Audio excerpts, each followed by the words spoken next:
నమస్కారం. City cable CPC న్యూస్కి స్వాగతం. ముందుగా ముఖ్యాంశాలు.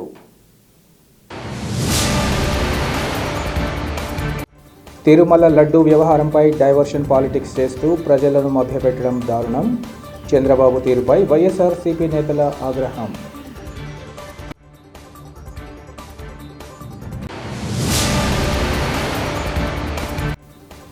భారత రాజ్యాంగంలోని అంశాలకు రక్షకుడిగా లౌకిక ప్రజాస్వామ్య రక్షణ కోసం తన జీవితాన్ని ధారపోసిన మహనీయుడు సీతారాం యేచూరి. సంతాప సభలో కొనియాడిన వక్తలు.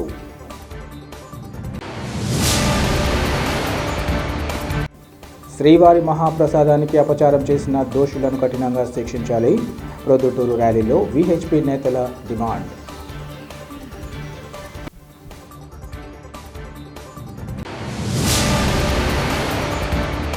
వైఎస్ఆర్ కాంగ్రెస్ పార్టీ అధినేత వైఎస్ జగన్మోహన్ రెడ్డి తిరుమల పర్యటన నేపథ్యంలో ఆ పార్టీ నేతలను పోలీసులు హౌస్ అరెస్ట్ చేశారు. ఇందులో భాగంగా కడప జిల్లా వేంపల్లిలో వైఎస్ఆర్సీపీ రాష్ట్ర ప్రధాన కార్యదర్శి సింగారెడ్డి సతీష్ కుమార్ రెడ్డిని బయటికి వెళ్లరాదంటూ వేంపల్లి పోలీసులు హౌస్ అరెస్ట్ చేశారు. ఈ సందర్భంగా ఆయన మీడియాతో మాట్లాడుతూ తమ పార్టీ అధినేత వైఎస్ జగన్మోహన్ రెడ్డితో పాటు తిరుమలకు వెళ్లకుండా వైఎస్ఆర్ కాంగ్రెస్ పార్టీ నాయకులను గృహ నిర్బంధం చేయడం దారుణమన్నారు. పోలీసులు ప్రజాస్వామ్యాన్ని అపహాస్యం చేస్తున్నారని మండిపడ్డారు. చంద్రబాబు నాయుడు కేవలం రాజకీయ లబ్ధి కోసమే తిరుమల లడ్డూపై నిరాధారమైన ఆరోపణలు చేశారన్నారు. చంద్రబాబు నాయుడు ముఖ్యమంత్రిగా ఉన్నప్పుడు జూన్ 12వ తేదీన నెయ్యి ట్యాంకర్లను వెనక్కి పంపిస్తే కల్తీ జరిగినట్టు ఎలా అవుతుందని ప్రశ్నించారు. తిరుమల తిరుపతి దేవస్థానం బోర్డు ప్రతిష్టను భంగం కలిగించేలా వ్యవహరిస్తున్నారని, రోజుకో మాట మారుస్తూ టీటీడీ బోర్డుకున్న ప్రతిష్టను గంగపాలు చేస్తున్నారని మండిపడ్డారు. తప్పు ఎవరు చేసినా భగవంతుని ముందు దోషిగా నిలబడాల్సి వస్తున్న పరిస్థితి ఉంటుందన్నారు. రాజకీయ లబ్ధి కోసం తిరుమల లడ్డూ వ్యవహారం తీసుకురావడం బాధాకరమని సతీష్ కుమార్ రెడ్డి ఆవేదన వ్యక్తం చేశారు. ఈరోజు పోలీసులు చాలా దారుణంగా ప్రవర్తిస్తున్నారు. మా నాయకుడు జగన్మోహన్ రెడ్డి గారు తిరుమలకు వచ్చేటువంటి సందర్భంలో ఒక రాష్ట్ర ప్రధాన కార్యదర్శిగా ఆయన వెంటబడి ఉండాల్సినటువంటి బాధ్యత నాకుంది. అయినా కూడా ఈ రకంగా నోటీసులు ఇవ్వడం, మీరెవరు పోకూడదని చెప్పి ఈరోజు పోలీసుల యొక్క బందోబస్తు బయట పెట్టడం, ఇవన్నీ చూస్తూ ఉంటే ప్రజాస్వామ్యం ఎక్కడికి పోతూ ఉంది, ప్రజాస్వామ్య విలువలు ఎక్కడికి పోతున్నాయనేటువంటి సందేహం కలుగుతూ ఉంది. ఇటువంటి చర్యలు చాలా తప్పు. ఇది ప్రజాస్వామ్య స్ఫూర్తికే విరుద్ధంగా ఉంది. ఎన్ని ఇటువంటి అవాంఛనీయమైనటువంటి సంఘటనలు చేసినా, ఎంతమంది నిర్బంధించినా కూడా నిజం మాత్రం దాచిపెట్టేటువంటి పరిస్థితులు ఉండవు. నిజం బయటికి వస్తుంది. కడిగినటువంటి వజ్రం మాదిరి జగన్మోహన్ రెడ్డి గారు బయటికి వస్తారు. ఎందుకంటే ఈరోజు చంద్రబాబు నాయుడు గారు చేసినటువంటి వ్యాఖ్యలు ఎక్కడ చూసినా కూడా హాస్యాస్పదంగా ఉన్నాయి. జూన్ 12వ తారీఖున ఎవరు ముఖ్యమంత్రి, మరి ఎవరి హయాంలో ఈ యొక్క నెయ్యి సరఫరా జరిగింది, దానికి బాధ్యత చెప్పకుండా జగన్మోహన్ రెడ్డి గారిని దీన్ని బాధ్యులుగా చేయడము, చిత్రీకరించడం అనేది చూస్తూ ఉంటే చంద్రబాబు నాయుడుకు మరి మతి భ్రమించిందా అని అనిపిస్తూ ఉంది. ఈరోజు అనుచితంగా ఆయన చేసేటువంటి కొన్ని వ్యాఖ్యలు రాజకీయ స్వార్థంతో జగన్మోహన్ రెడ్డి గారిని ఇబ్బంది పెట్టాలని చేసేటువంటి కార్యక్రమాల వల్ల ఈరోజు టీటీడీ బోర్డుకే తీవ్రమైనటువంటి ప్రతిష్ట భంగం కలిగేటువంటి పరిస్థితులు ఏర్పడినాయి. ఈరోజు దేశవ్యాప్తంగా ఉన్నటువంటి ఎక్కడ చూసినా కూడా ఒక చర్చ, టీటీడీ అంటే అన్యాయాలు, అక్రమాలు అనే రకంగా ఈరోజు మాట్లాడుకునేటువంటి స్థాయికి టీటీడీ బోర్డు దిగజార్చారు. వాస్తవంగా టీటీడీ బోర్డు కంటే ఉన్నతమైనటువంటి బోర్డు నేను ఇంతవరకు భారతదేశంలో చూడలేదు. నేను ఎన్నో దేవాలయాలు చూశాను, ఎన్నో దేవుళ్ళను నేను సందర్శించుకున్నా. కానీ ఎక్కడ కూడా ఇంత పవిత్రత, ఇంత ప్రశాంతత, ఇన్ని వసతులు ఉన్నటువంటి సమకూర్చారంటే అది ఒక టీటీడీకే సాధ్యం. మరి అంత ప్రతిష్ట కలిగినటువంటి టీటీడీ బోర్డును ఈరోజు ఆ ప్రతిష్టను గంగపాలు చేసేటువంటి ఘనత చంద్రబాబు నాయుడు గారిదే. మీరు దీనికి ఈరోజు కాదు, మీరు అనాలోచితంగా చేశారు. జగన్మోహన్ రెడ్డి పరువు భంగం కలిగించాలని చెప్పి మీరు ఆవేశంతో మీరు అనాలోచితంగా చేసినటువంటి వ్యాఖ్యలు ఈరోజు టీటీడీ బోర్డు మీదకి, ఒక అత్యున్నతమైనటువంటి బోర్డు మీదకి వచ్చినాయి. అది గమనించండి చంద్రబాబు నాయుడు గారు. మంచి పద్ధతి కాదు ఇది. ఒకవేళ నిజంగా ఈ యొక్క కార్యక్రమంలో ఏమాత్రం అపచారం వెంకటేశ్వర స్వామికి చేయాలని చెప్పి వైఎస్ఆర్ కాంగ్రెస్ పార్టీలో ఎవరు అనుకున్నా కూడా ఆ పాపం మాకు తగ్గుతుంది. కానీ మాకు ఎటువంటి ఆలోచన లేకున్నా కూడా రాజకీయ లబ్ధి కోసం నువ్వు ఇరికించాలని ప్రయత్నం చేస్తే ఆ దేవదేవుని యొక్క శాపం మీ పార్టీకి నీకు తప్పకుండా తగులుతుంది. రాష్ట్రంలో చంద్రబాబు నాయుడు ప్రభుత్వం అధికారంలోకి వచ్చి 100 రోజులైన నేపథ్యంలో చేసిందేమీ లేకపోవడంతో తిరుమల లడ్డు వ్యవహారంపై డైవర్షన్ పాలిటిక్స్ చేస్తూ ప్రజలను మభ్యపెడుతున్నారని వైసీపీ జిల్లా అధ్యక్షులు రవీంద్రనాథ్ రెడ్డి, మాజీ ఉప ముఖ్యమంత్రి అంజద్ బాషా, నగర మేయర్ సురేష్ బాబులు ఆగ్రహం వ్యక్తం చేశారు.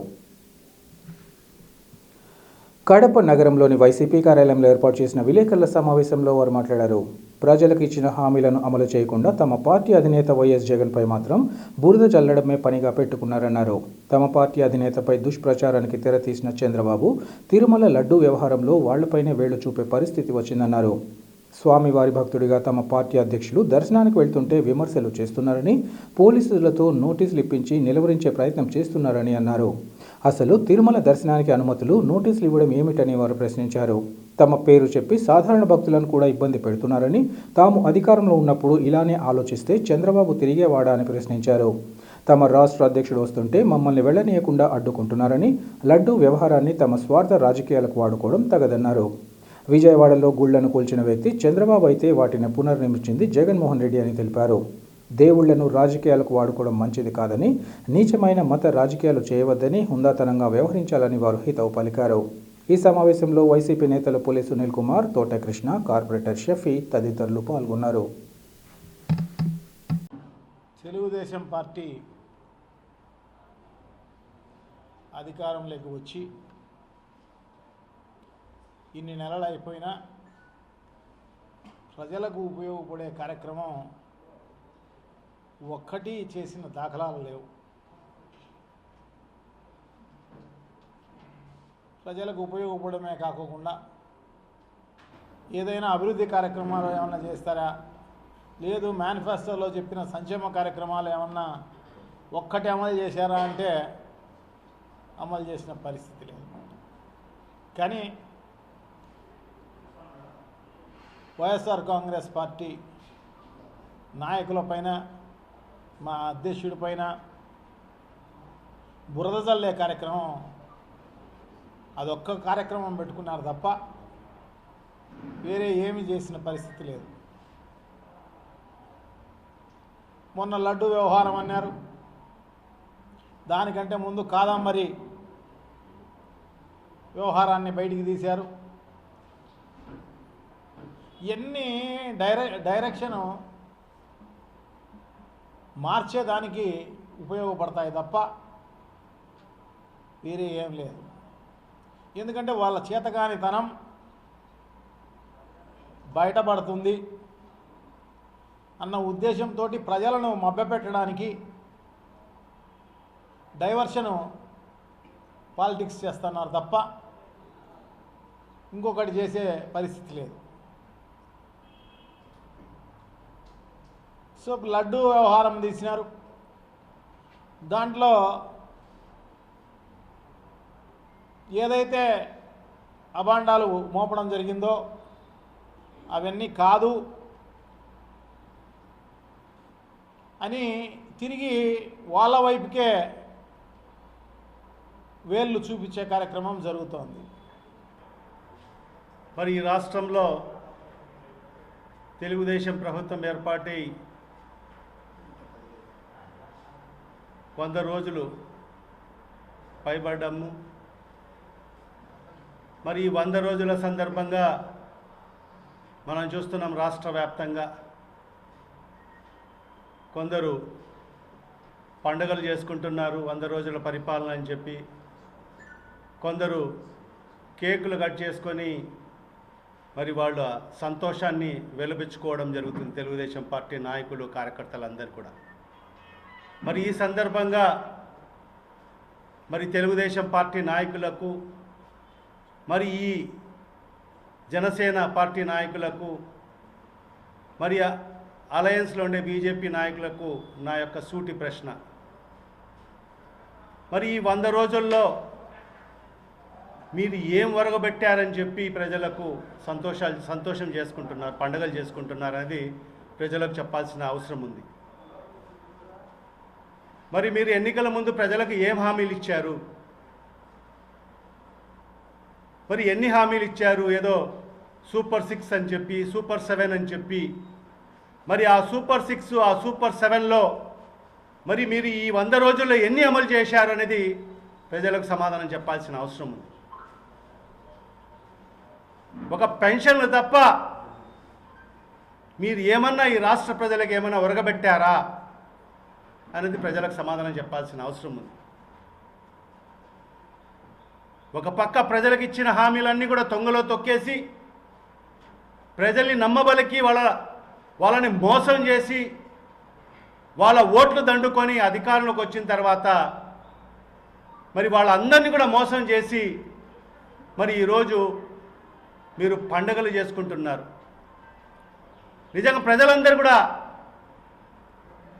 మీరు అదే 100 రోజుల సందర్భంగా మీరు ప్రజల వద్దకు వెళ్ళండి. ఒక్కసారి ప్రజలందరూ కూడా కాలర్ పట్టుకొని నిలదీస్తారు మిమ్మల్ని. ఈ 110 రోజుల్లో తెలుగుదేశం పార్టీ అధికారంలోకి వచ్చిన తర్వాత తీర్పు మాకు ఇచ్చారు. భారతదేశంలోనే ఆంధ్ర రాష్ట్రంలో ఘనమైన తీర్పు మాకు ఇచ్చారు, ప్రజలు మా వెంటున్నారు అని పలికి వాళ్ళు ఇచ్చిన వాగ్దానాలు సూపర్ 6 వాగ్దానాలు అమలు చేసే దశలో ప్రజలు మన్నలు పొందాల్సి పోయి ఈ 110 రోజుల్లో భారతదేశంలోనే ఎక్కడ జరగనుంటే ఆంధ్ర రాష్ట్రంలో హింస చెలరేగిపోతుంది. ఎక్కడ చూసినా వైఎస్ఆర్ కాంగ్రెస్ పార్టీ నాయకుల్ని హింసించడం, గుండాయిజనం చేయడం, దౌర్జన్యాలు చేయడం ఆంధ్ర రాష్ట్రంలోనే భారతదేశంలో జరుగుతుందంటే ఒక ఆంధ్ర రాష్ట్రమే. ఎన్నో సంఘటనలు వైజాగ్ నుంచి చిత్తూరు దాకా ఎన్ని సంఘటనలు అంటే ఒక ప్రజాప్రతినిధిగా ఎన్నికైనటువంటి పార్లమెంట్ సభ్యుడు మిథున్ రెడ్డికి, పెద్దిరెడ్డి రామచంద్రరెడ్డిని వాళ్ళ కాన్స్టిట్యూషన్లోకి పోనీకుండా దౌర్జన్యాలు జరుగుతున్నాయంటే ఈ రాష్ట్రంలో నియంత పరిపాలన, లోకేష్ రెడ్ బుక్ పాలన జరుగుతుంది. ఎన్నికల ముందు చెప్తూ వచ్చాడు చంద్రబాబు లోకేష్, మా ప్రభుత్వం వస్తే రెడ్ బుక్ పరిపాలన వస్తుంది, ఖచ్చితంగా చూసుకోండి. ఖచ్చితంగా వాళ్ళు వచ్చిన తర్వాత 110 రోజుల్లో ఈ రాష్ట్రంలో వాళ్ళు పెట్టిన వాగ్దానాలని అమలు చేయాల్సింది పోయి రెడ్ బుక్ పరిపాలన జరుగుతుందంటే వాస్తవంగా జరుగుతున్నది. ఈరోజు మా కడప నగరంలో చూస్తే, జిల్లాలో చూస్తే, ఒక సంఘటనలు చూస్తే అంటే ప్రతి ఒక్కరిని కూడా భయప్రాంతులు చేసే పరిస్థితులు ఉన్నాయి. నిజంగా జనసేన సైనికులు ఏదో అంటారు వాళ్ళ సైనికుల్ని సైకోలుగా ప్రవర్తిస్తున్న సంఘటనలు. ప్రొద్దుటూరు పట్టణంలో విశ్వ హిందూ పరిషత్ ఆధ్వర్యంలో తిరుమల లడ్డు అపచారంపై నిరసన ర్యాలీ చేపట్టారు. బీజేపీ, జనసేన, కుల సంఘాలు, ధార్మిక సంస్థలు, ఆర్యవైశ్య సభ, మహిళా సంఘాలు స్థానిక గీతాశ్రమం నుంచి Gandhi road, TB road, Rajiv circle మీదుగా శివాలయం సెంటర్ వరకు నిరసన ప్రదర్శన నిర్వహించారు. ఈ సందర్భంగా విశ్వ హిందూ పరిషత్ నాయకులు నాగార్జున మాట్లాడుతూ, హిందువులకు అండగా ఇంతవరకు బీజేపీ మాత్రమే ఉండేదని, ఇప్పుడు ఉప ముఖ్యమంత్రి పవన్ కళ్యాణ్ హిందువుల గురించి మాట్లాడడం సంతోషకరమన్నారు. తామంతా ఆయనకు అండగా ఉంటామని ఈ సందర్భంగా పేర్కొన్నారు. శ్రీవారి మహాప్రసాదానికి అపచారం చేసిన దోషులను శిక్షించాలని వారు డిమాండ్ చేశారు. ఈ కార్యక్రమంలో విహెచ్పి నాయకులు Nagarjuna, doctor Nagadastagiri Reddy, doctor Seshasaina, BJP నాయకులు నరేంద్ర, దస్తగిరి, జనసేన నాయకులు జిలాని, మురళి, బీసీ చైతన్య సమాఖ్య అధ్యక్షుడు బొర్రా రామాంజనేయులు, ఆర్యవైశ్య సభ సభ్యులు, పెద్ద ఎత్తున మహిళలు పాల్గొన్నారు.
రాని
తిరుమల ఆలయ పవిత్రతను తిరుమల ఆలయ పవిత్రతను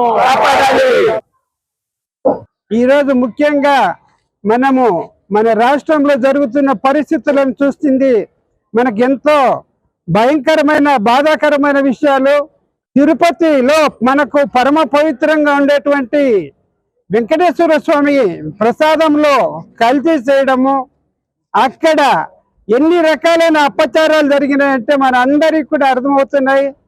అక్కడ మొత్తము టికెట్లు మొత్తము దేవుడు పేరుతో పెట్టుకున్న టికెట్లు అమ్ముకోవడము, బ్లాక్లో అమ్ముకోవడము, అక్కడ హిందువులకు పవిత్ర ప్రదేశంలో అన్యమత ప్రచారం జరగడము, అక్కడ ఏ రకంగా చూసినా ఎన్ని రకాలుగా అవినీతి కార్యాలు జరిగినాయంటే అన్ని అవినీతి కార్యాలు జరిగినాయి.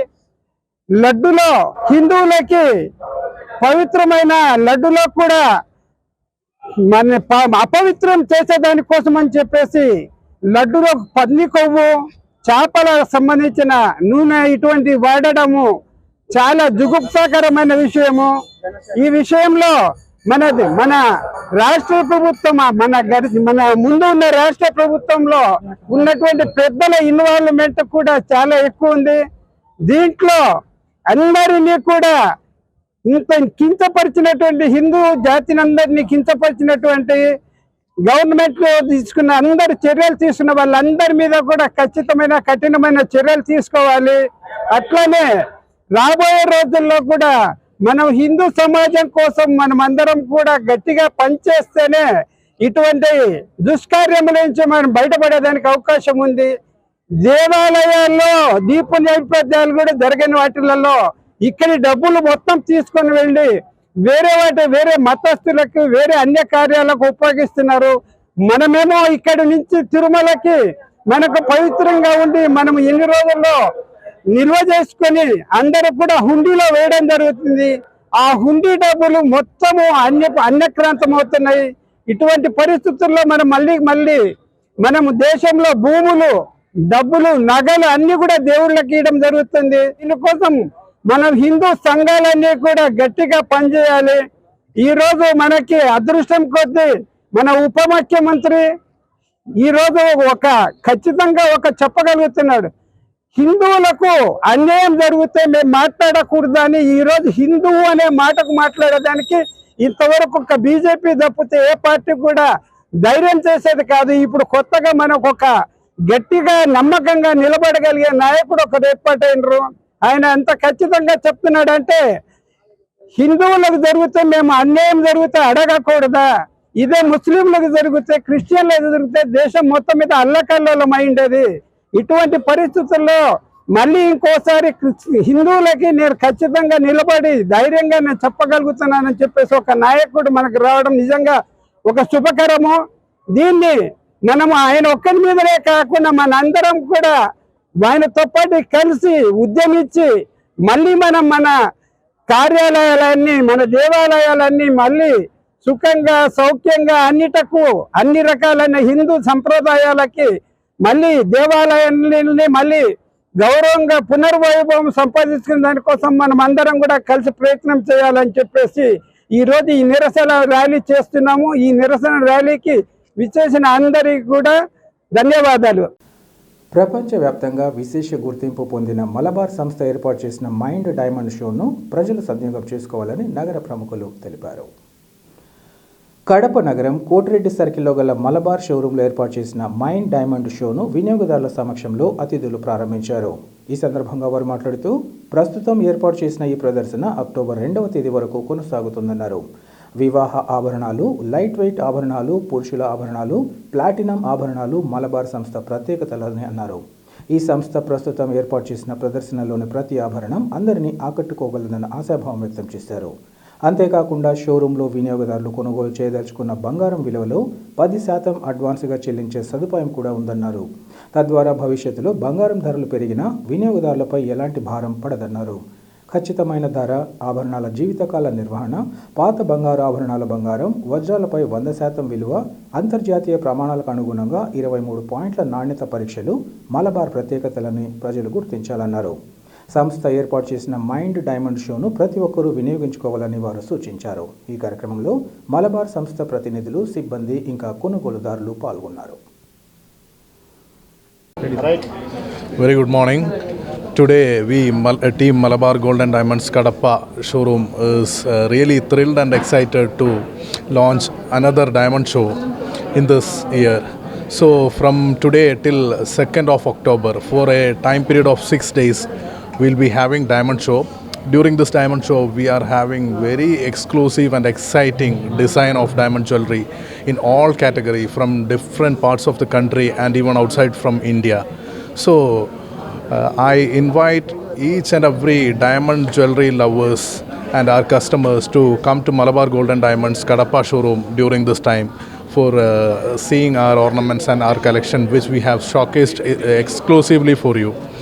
And moreover, this will also be the best time for you to own your dream diamond jewelry, because during this time we'll be having a very exciting discount offer as well, up to 25% discount over the diamond value.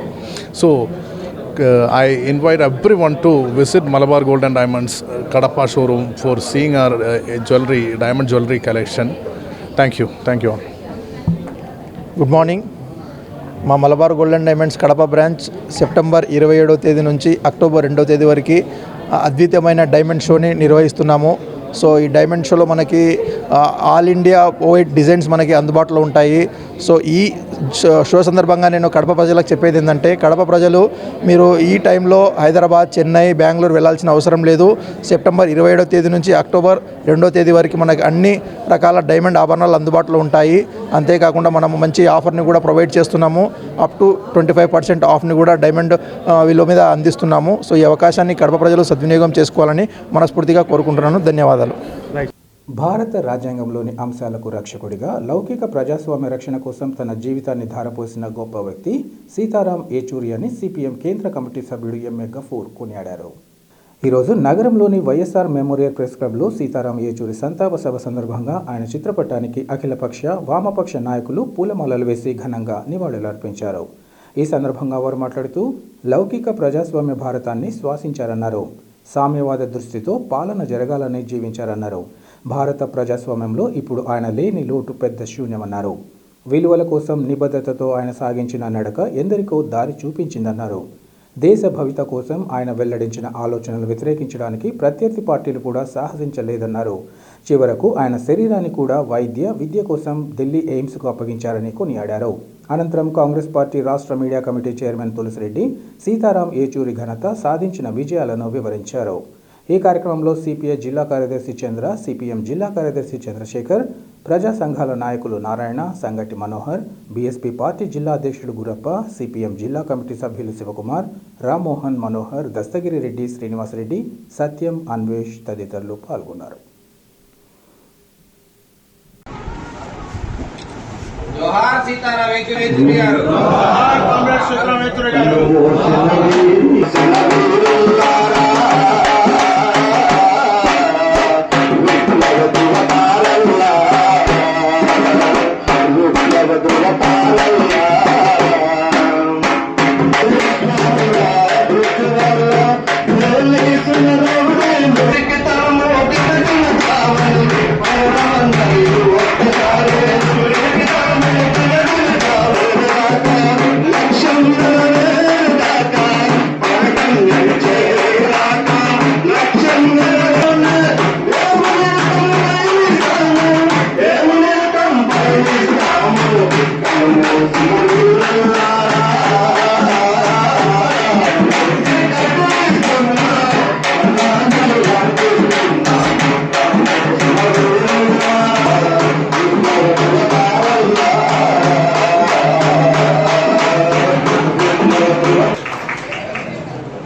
సత్మనసుకు వచ్చినటువంటి అందరం కూడా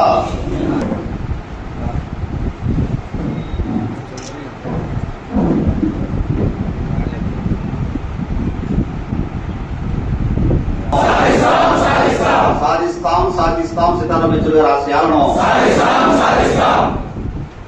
ఆయన జీవితకాలం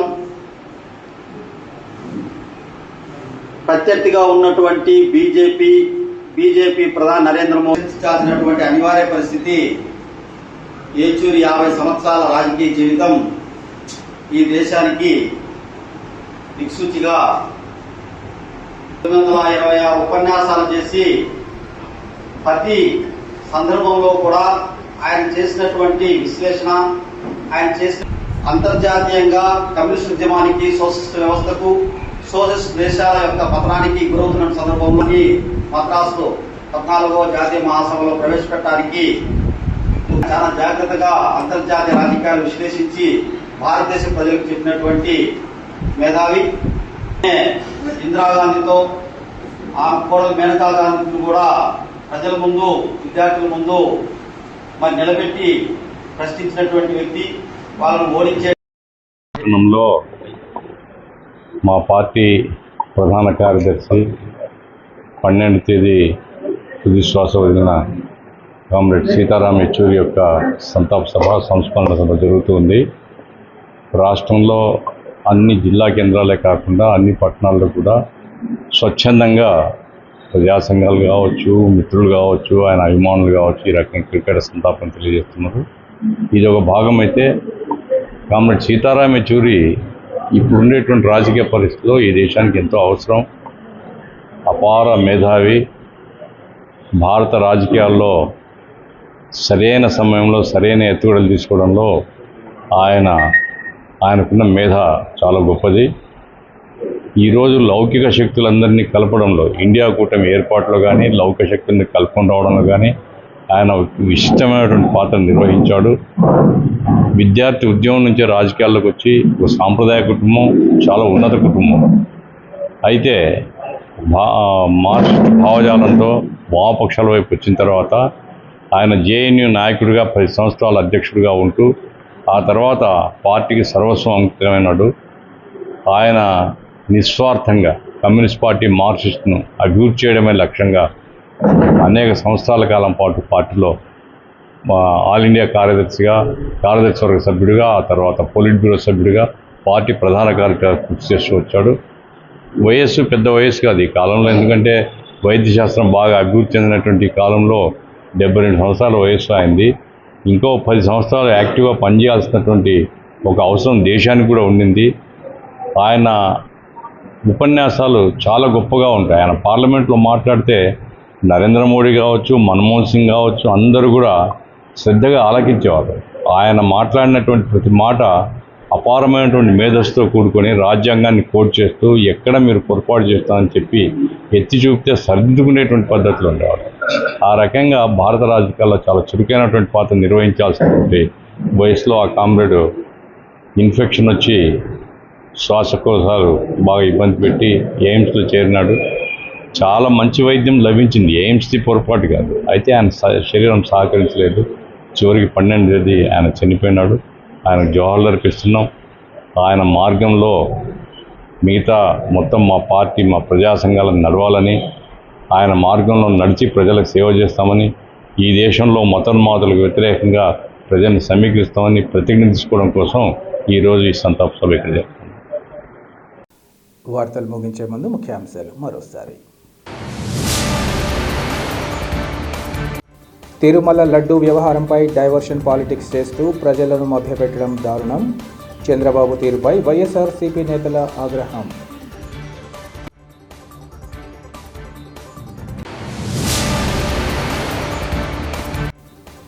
భారత రాజ్యాంగంలోని అంశాలకు రక్షకుడిగా లౌకిక ప్రజాస్వామ్య రక్షణ కోసం తన జీవితాన్ని ధారపోసిన మహనీయుడు సీతారాం యేచూరి.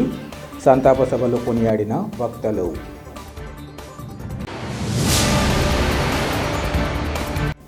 శ్రీవారి మహాప్రసాదానికి అపచారం చేసిన దోషులను కఠినంగా శిక్షించాలి. ప్రొద్దుటూరు ర్యాలీలో వీహెచ్పీ నేతల డిమాండ్.